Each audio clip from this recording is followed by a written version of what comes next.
and we're going to be using a couple of them in this lesson. So I really hope you did your homework and practice them, because I'm not going to explain them again. You're going to have to know them by now. So let me quickly tell you what a chord progression is. A chord progression is basically nothing more or less than a little loop, and that loop usually consists out of 4 steps. Not always, but usually it does. Okay, now chord progression basically says if we pick a chord and then another chord and then another chord and then a final chord, and we play that again, then we're going to get a sequence, a progression, a loop, if you will.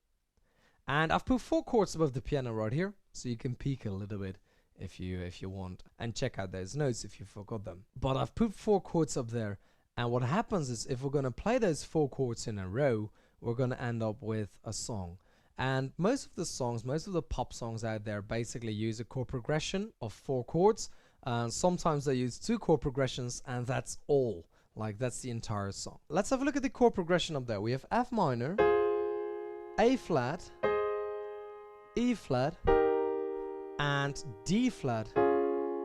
Okay, now if we play these in a row, you're gonna get this.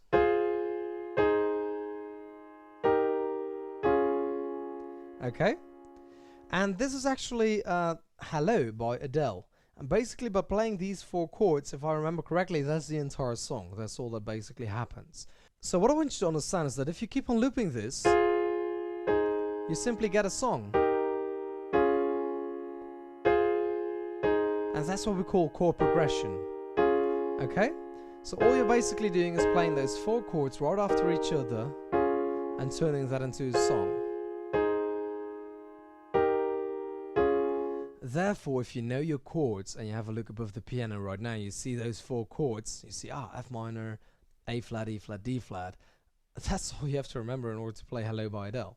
So I could accompany it with the left hand, play an F octave, A flat octave, E flat octave, and a D flat octave for all of the chords, and you get this.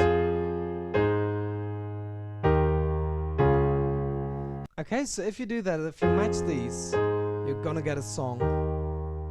And all you have to do is keep on playing that. Then later on in this course, if you learn about inversions, you can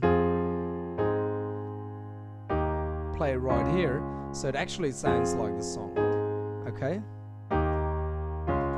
But you don't have to worry about that for now. I'm going to teach you that later. So what's important to remember, a chord progression is nothing more, nothing less than just a couple of chords being played right after each other, and you're going to loop that and play it again and play it again. Okay? It's also possible to play a chord twice and then another one. So let's say you play F minor twice.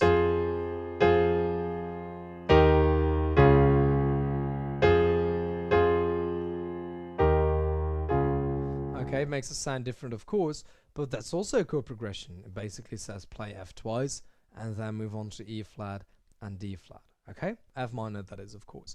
So, chord progression, just a little loop of chords being played after each other. Most of the pop songs have 1, 2, or 3 of these loops, and that's the entire song. And that's why it's so powerful if you learn how to play these chords. So make sure to check out that lesson because it's really cool. 3 crore. So 3 crore is the average salary of prompt engineer in USA. So what is prompt engineer? Prompt engineer is a basic